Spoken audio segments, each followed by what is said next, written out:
Shalom, shalom, shalom, shalom. Puji nama Tuhan, kembali bersama saya, Pendeta Fernando Sinaga. Salam sejahtera untuk kita semua yang ada di Pekanbaru, yang sudah hadir dalam ibadah GPDI Samuel. Saya mengucapkan selamat datang kepada seluruh umat Tuhan, baik itu muda-mudi, baik itu sekolah minggu, baik itu kaum bapak maupun kaum ibu. Mari sebelum kita lebih lanjut dengan firman Tuhan, saya kembali mengajak kita untuk berdoa. Mari, tundukkan kepalamu, teduhkan hatimu, kita berdoa. Tuhan yang baik, Tuhan yang luar biasa, kembali kami meneduhkan hati kami. Engkau berkata, setiap firman yang keluar dari mulut Allah tidak kembali dengan sia-sia. Firman ini akan melakukannya dengan berhasil. Hamba berdoa pada hari ini, ya Tuhan, iman timbul dari pendengaran dan pendengaran akan Kristus. Tuhan, kami percaya, kami yakin firman hari ini memberi kepada kami iman Yesus, iman surga, iman Kristus. Kami siap mendengarkan firman Allah. Kembali kami terus berdoa, Tuhan, sembuhkan yang sakit, pulihkan yang terluka, hibur yang sedih.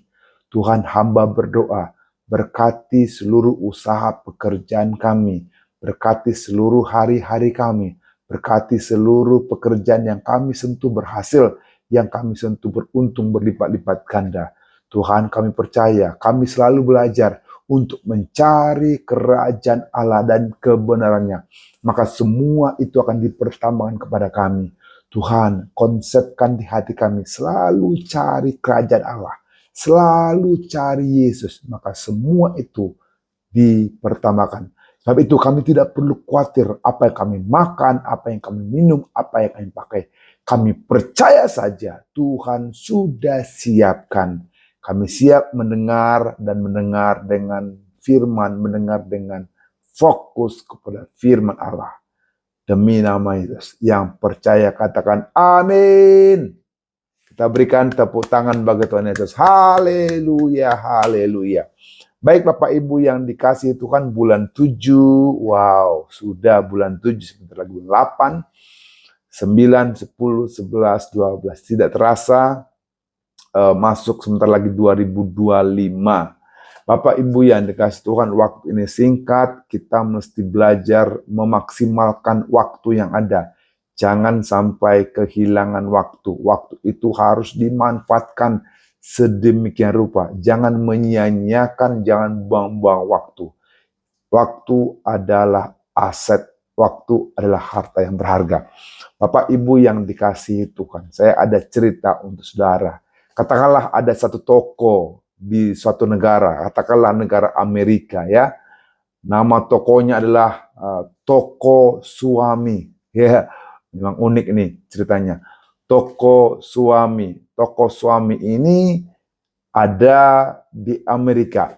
Jika Anda ingin dapat suami, dapat datang ke toko suami ini dan kamu bisa ke sana dan membeli suami. Ini cerita ya. Namun ada aturan untuk belanja di toko ini. Sekali lagi nama tokonya Toko Suami. Nah, toko ini punya 6 lantai. 6 lantai. 1, 2, 3, 4, 5, 6. Nah, rule-nya gini, aturan gini. Sekali kamu ada di satu lantai, lalu naik ke lantai selanjutnya, kamu dilarang kembali ke lantai sebelumnya. Jika Anda sudah masuk ke lantai 2, nggak boleh ke lantai 1. Jadi, lihat semua jenis suamimu dulu, baru memutuskan untuk membeli. Cerita gini, ada seorang wanita yang mau beli suami. Ya, cerita sekali lagi ya. Dia masuk ke pintu pertama, pintu lantai pertama. Di situ ada tulisan. Di situ ada tulisan. Tulisan seperti ini. Suami yang sudah punya penghasilan. Wow, tentu wanita bersemangat. Di lantai pertama, isinya suami yang sudah punya penghasilan. Itu di pintunya ya tertulis. Dia pikir, coba saya akan naik ke lantai 2.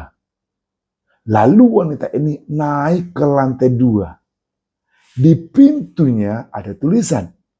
Apa tulisannya? Suami berpenghasilan dan suka anak-anak.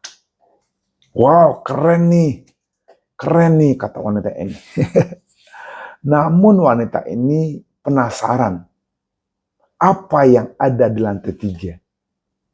Di lantai 3 ada pintu dengan tulisan, suami berpenghasilan, suka anak-anak, dan ganteng. Berpenghasilan, suka anak-anak, apa lagi?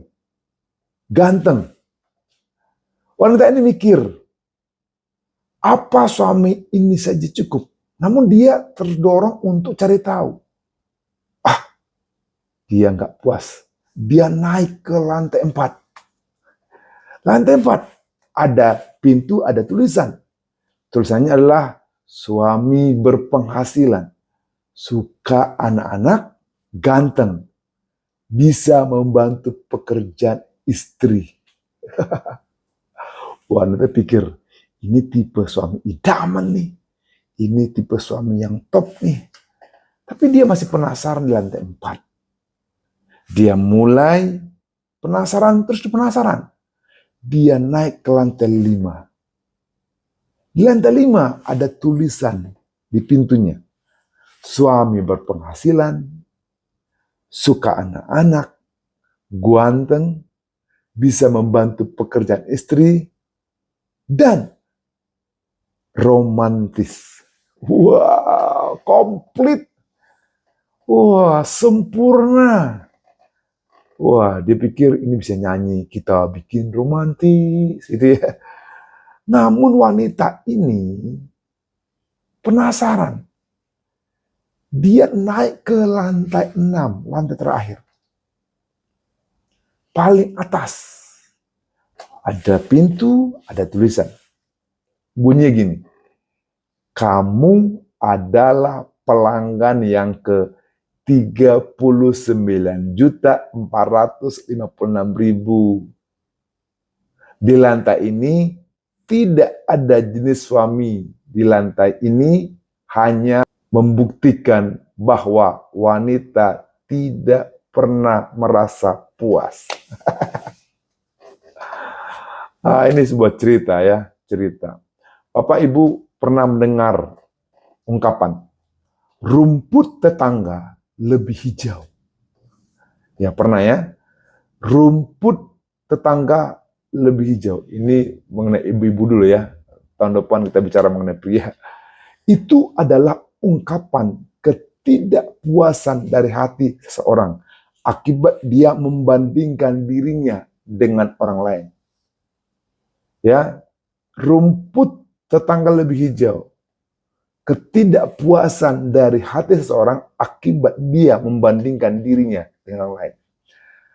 Amsal 14 ayat 30 berbunyi. Amsal 14 ayat 30 berbunyi seperti ini. Hati yang tenang menyegarkan tubuh. Hati yang tenang menyegarkan tubuh. Tetapi iri hati membusukkan tulang. Bapak Ibu yang dikasih Tuhan, orang yang tenang hatinya tidak merasa terancam dengan potensi orang lain. Orang yang tenang hatinya tidak merasa iri hati dengan apa yang dimiliki orang lain. Tetapi orang yang iri hati selalu membandingkan dirinya dengan orang lain. Kadang-kala ketika dia ke gereja, dia lihat bajunya, dia lihat baju kawannya. Dia banding-bandingkan. Dia lihat sepatunya, dia lihat sepatu orang lain. Lihat kirimu, lihat kananmu. Ada orang seperti itu. Hari ini kita belajar berhenti membandingkan diri dengan orang lain dan kembangkan rasa bersyukur. Katakan bersyukur. Katakan bersyukur. Nah, hari ini mari kita belajar bersyukur. Orang yang iri hati sulit mengucap syukur. Orang yang iri hati sulit mengucapkan terima kasih. Karena dia konsentrasinya kepada apa yang dia tidak miliki. Namun, orang yang mengucap syukur, orang yang tahu berterima kasih adalah orang yang konsentrasi kepada apa yang sudah ada di tangannya, apa yang sudah dia miliki. Itu orang yang bersyukur. Bersyukur mendatangkan berkat Tuhan. Ada amin? Bersyukur mendatangkan berkat Tuhan. Salam kanan dulu, katakan bersyukur. Katakan sebelah kiri. Salam sebelah kiri, katakan bersyukur. Ada amin? Mulai hari ini, kita mulai bersyukur. Mazmur 37 ayat 4 berkata, Mazmur 37 ayat 4 berkata, bergembiralah karena Tuhan, maka Ia akan memberikan kepadamu apa yang diinginkan hatimu. Wow, bergembiralah kepada Tuhan, maka Ia akan memberikan kepadamu apa yang diinginkan hatimu. Tuhan tidak segan-segan memberkati orang yang punya hati bersyukur. Tuhan tidak segan-segan memberi kelimpahan kepada orang yang bersyukur. Semakin Anda bersyukur, semakin kita jauh dari perasaan iri hati. Semakin kita berterima kasih, semakin jauh kita dari perasaan cemburu. Semakin kita berterima kasih, semakin jauh dari iri dengki. Ada amin? Pak, Bu, ini cerita lagi. Kalau suami punya uang, pasti istri tahu. Tapi giliran istri punya uang, hanya dia dan Tuhan yang tahu. Kayak bajai aja ya. Nah, ya, saya percaya di sini nggak ada yang ngaku. Belum. Istri zaman sekarang, dengarkan ini. Istri zaman now, pagi lihat HP, siang lihat HP, sore lihat HP, malam lihat HP. Giliran uang habis, baru lihat suami. Tobat. Aduh, istri zaman sekarang, begitulah. Bapak Ibu yang kasih Tuhan, kita akan belajar mengenai gereja GPDI Samuel. Bapak Ibu tahu sudah ada di gereja ini sudah lama, namun saya ingin kilas balik ya. Bapak Ibu tahu bahwa sejarah GPDI Samuel Rumbai. GPDI Samuel Rumbai sudah berdiri hampir 45 tahun kurang lebih ya. Nah, kita adalah anggota Sinode GPDI Pusat Pemantang Siantar. Kita adalah anggota Sinode terdaftar di GPDI Pusat Pematang Siantar. Nah, Bapak Ibu sebagian tahu, anak-anak muda mungkin baru tahu. Salah satu pendiri dari GPDI adalah Pendeta Kasinaga. Pendeta Kasium Sinaga. Itu adalah orang tua dari Pendeta M. Sinaga. Pendeta Kasinaga adalah opung dari Fernando Sinaga. Nah itu sejarah. Pendiri dari GPDI adalah Pendeta Kasinaga. Nah, dalam bergereja, tentunya kita tunduk dengan aturan-aturan dari pusat. Dalam bergereja, kita tunduk dengan aturan-aturan dari sinode. Nah, saya mau bacakan sekilas saja bahwa beberapa aturan yang menjadikan kita tahu bagaimana menjadi jemaat tetap di GPDI menurut anggaran dasar GPDI Pusat Siantar. Tentunya ini juga referensi dari Alkitab tentunya. Bapak Ibu yang disitukan, ada hak, ada kewajiban anggota jemaat tetap. Ada hak dan kewajiban anggota jemaat tetap berdasarkan anggaran dasar GPDI Pusat Pemantang Siantar. Yang pertama haknya adalah jemaat tetap berhak, tiap anggota jemaat berhak mendapat pelayanan pastoral dari tim pengembalaan. Ya, seperti sakramen, baptisan, pernikahan, penyerahan anak, kedukaan, penghiburan, penguburan. Itu hak jemaat. Yang kedua, mendapatkan pelayanan yang sifatnya pribadi untuk mengembangkan karunia. Pengembangan karunia ini bisa melalui ibadah rayon, ibadah genbi, ibadah-ibadah sermon, ibadah-ibadah di rumah untuk meningkatkan karunia-karunianya. Itu adalah latihan pelayanan. Kemudian setelah dia mahir di situ, nanti dikembangkan baru ke pelayanan ibadah raya, ibadah minggu. Kemudian haknya juga mendapatkan pelayanan perlindungan organisasi dan administrasi.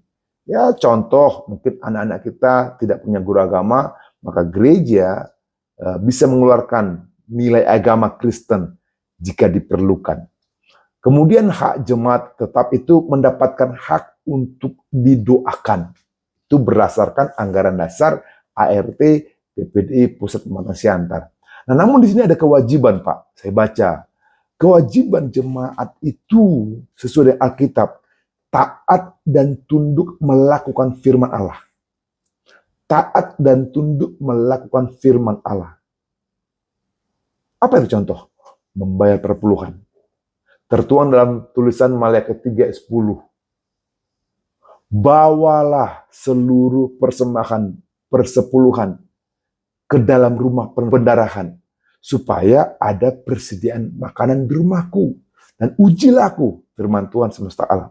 Apakah aku tidak membukakan bagimu tingkap-tingkap langit dan mencurahkan berkat kepadamu sampai berkelimpahan. Itu kewajiban. Ya, pertama bayar perpuluhan, kewajiban dari jemaat tetap. Yang kedua, memberi korban khusus. Itu juga kewajiban jemaat. Memberi korban khusus, Malaikat 3:8. Bolehkah manusia menipu Allah? Namun kamu menipu aku. Tapi kamu berkata, dengan cara bagaimanakah kami menipu engkau? Mengenai persembahan, persepuluhan, dan persembahan khusus. Itu. Yang ketiga, memberi hulu hasih. Memberi penghasilan dari hartamu pertama. Amsal 3 ayat 9 sampai 10. Muliakanlah Tuhan dengan hartamu dan dengan hasil pertamamu dari segala penghasilanmu, maka lumbung-lumbungmu akan diisi penuh, ya, penuh sampai melimpah-limpah, dan bejana pemerahanmu meluap dengan air buah anggurnya. Yang keempat, kewajibannya apa? Memberi korban syukur. Ya, Mazmur 50 ayat 14. Persembahkanlah syukur sebagai korban kepada Allah, dan bayarlah nazarmu kepada Maha Tinggi. Berserulah kepadaku pada waktu kesesakan. Aku akan meluputkan engkau, dan engkau akan memuliakan aku. Amin. Yang kelima, memberi korban sukarela. 2 Korintus 9 ayat 7. Hendaklah masing-masing memberikan menurut kerelaan hatinya. Jangan dengan sedih hati atau karena paksaan. Sebab Allah mengasihi orang yang memberi dengan sukacita. Itulah kewajiban jemaat tetap. Nah, di sini juga ditambahkan dari aturannya. Bukan hanya taat kepada firman, tapi tunduk kepada gembala sidang dan hamba-hamba Tuhan. Ya, Ibrani 13 ayat 7 bilang gini, ingatlah akan pemimpin-pemimpin kamu yang telah menyampaikan firman Allah kepadamu. Perhatikanlah akhir hidup mereka dan contohlah iman mereka. Arti gini, siapapun yang ditugaskan, siapapun hamba Tuhan yang melayani di mimbar, itu adalah dari Tuhan. Dia diberikan wewenang menyampaikan firman Tuhan. Kita mesti tunduk. Itu Ibrani 13 ayat 7 mengatakan. Ya, perhatikan mereka. Kemudian hidup dalam kesucian. Nah, ciri ataupun kewajiban jemaat tetap harus hidup dalam kesucian. Seperti apa? Tidak makan darah. Gereja kita tidak makan darah. Jadi kalau ke pesta, Anda mesti berani ngomong, kami tidak makan darah. Karena ada tulisan di Alkitab. Tidak minum minuman keras. Ya, tidak minum tua, tidak alkohol ya. tidak merokok. Bapak Ibu yang dikasih Tuhan, kalau firman Tuhan itu di ibadah, tidak merokok. Kemanapun kita tidak merokok, itu hidup suci kudus. Apalagi, tidak mempunyai istri atau suami lebih dari satu orang. Tidak memiliki kehidupan berkeluarga yang kawin cerai.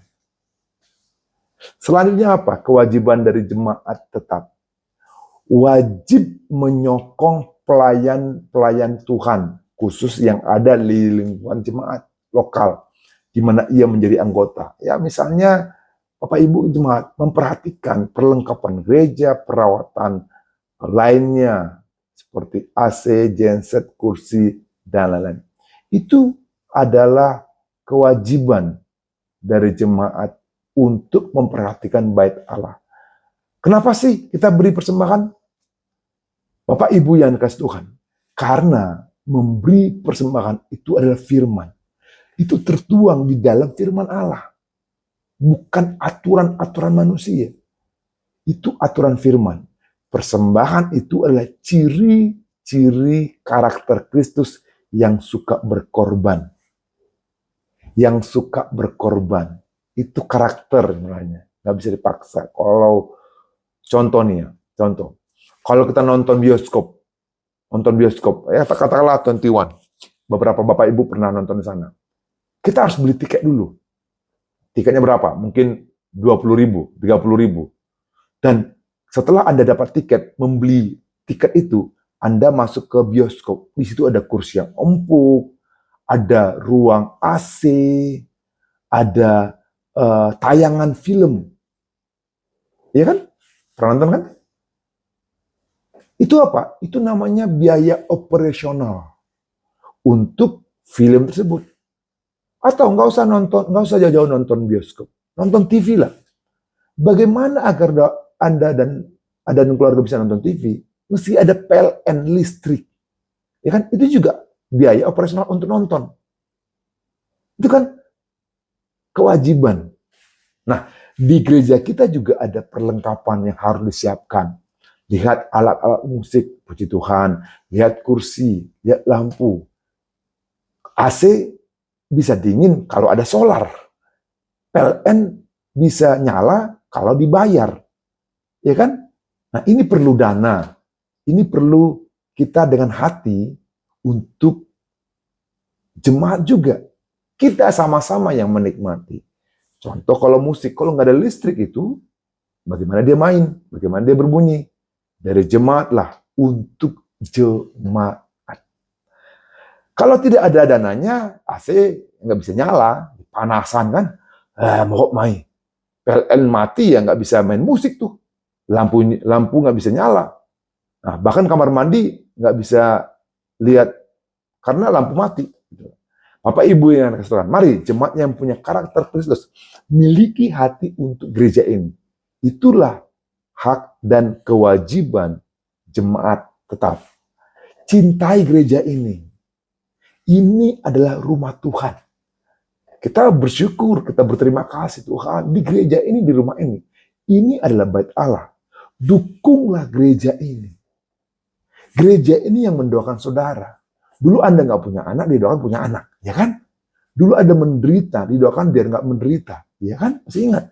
Dulu Anda sakit-sakitan, didoakan biar sembuh. Ya kan? Lihat kesaksian-kesaksian itu. Jangan lupa dengan kejadian mukjizat yang Anda alami. Kita harus tahu bersyukur. Kita harus tahu berterima kasih. Kita harus tahu belajar ingat pekerjaan Tuhan. Ya kita biar nyaman, sama-sama nyaman. Kan untuk kita semua. AC bisa nyala, kursi yang patah dibeli yang baru. Yesus suka hati yang memberi. Ada amin? Yesus suka hati yang berkorban. Yesus suka saudara yang suka memberi. Bapak Ibu yang dikasih Tuhan, mari para sintua, mari jadilah teladan. Mari belajar kita memberi. Belajar kita melakukan apa itu. Itu sebenarnya haknya jemaat loh. Nanti Sintua saya akan bicara di forum Sintua. lebih fokus. Mari para pengerja juga, mari praktekkan firman Tuhan. Mari para yang punya toko, para pengusaha, para karyawan, anak-anak muda yang sudah bekerja, miliki hati memberi, miliki hati bersyukur, miliki hati yang berkorban. Itu ciri-ciri hati Kristus. Bapak Ibu yang dikasihi Tuhan. Tuhan itu terjadi kadangkala karena ada gejolak. Jangan tunggu dirimu diberkati, baru memberkati. Jangan tunggu dirimu jadi kaya, baru memberi. Tapi mulai saja memberi sekalipun sulit. Maka hidupmu akan disempurnakan oleh Tuhan. Amin. Kita berikan tepuk tangan untuk Tuhan Yesus. Haleluya. Saya percaya Tuhan berikan kepada saudara hati yang memberi. Salam kanan, hati yang memberi. Salam kiri, hati yang memberi. Amin. Amin. Kesimpulan. Gereja kita adalah gereja Roh Kudus. Gereja kita adalah gereja Pentakosta. Ya. Gereja yang mendominasi tentang kepenuhan Roh Kudus. Pentakosta, hari yang ke-50, hari yang menyala. Ya, menyala di hati.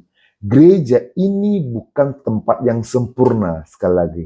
Gereja ini adalah tempat kita disempurnakan. Gereja ini tempat kita disempurnakan. Nah, cara terbaik mengenal Pentakosta, cara terbaik mengenal Roh Kudus. Yang pertama, catat ini.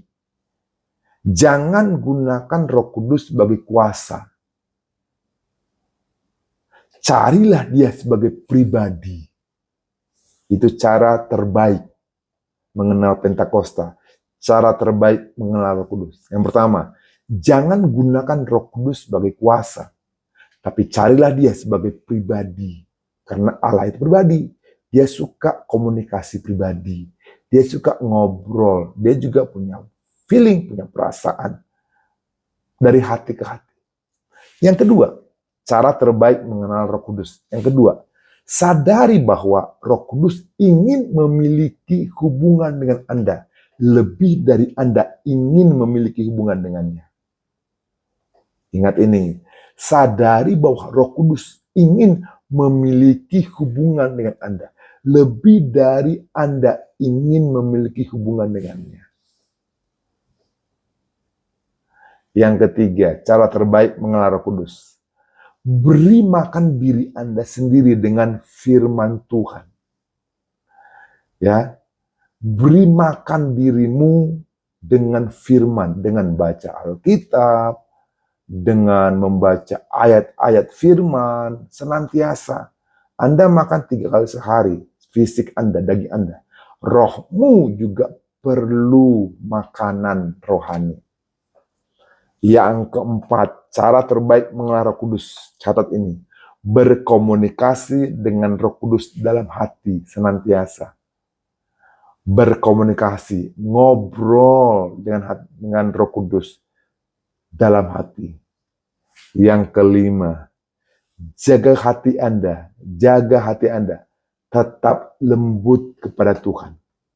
Tetap lembut kepada Tuhan. Amin. Jaga hati Anda tetap lembut kepada Tuhan. Yang keenam, jangan menganggap diri sendiri paling utama. Jangan menganggap diri sendiri paling utama. Jangan menganggap diri sendiri paling pinter. Jangan menganggap diri sendiri paling top.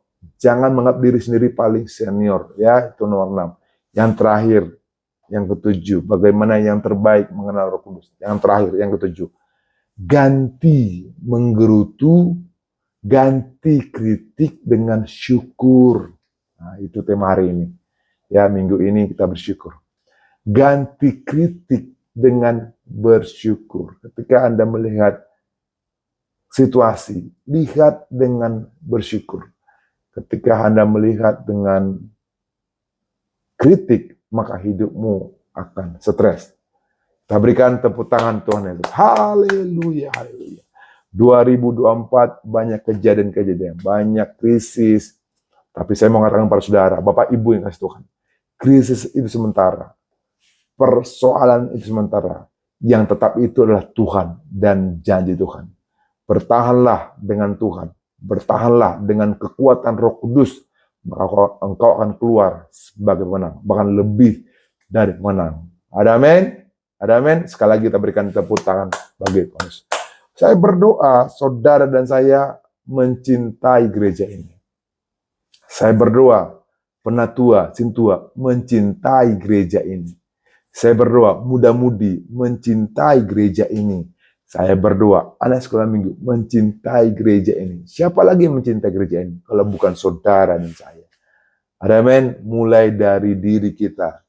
Dan saya percaya ketika kita memperhatikan gereja ini, memberi yang terbaik ke gereja ini, memberikan persembahan yang terbaik ke gereja ini, maka gereja ini diberkati Tuhan. Saudara diberkati, anak-anakmu diberkati, cucumu diberkati, usaha kita diberkati, semua kita diberkati. Ada haleluya, amin. Kita berikan sekali lagi kemuliaan bagi Tuhan Yesus. Haleluya, haleluya. Saya mau berdoa. Mari angkat kedua tanganmu ke surga.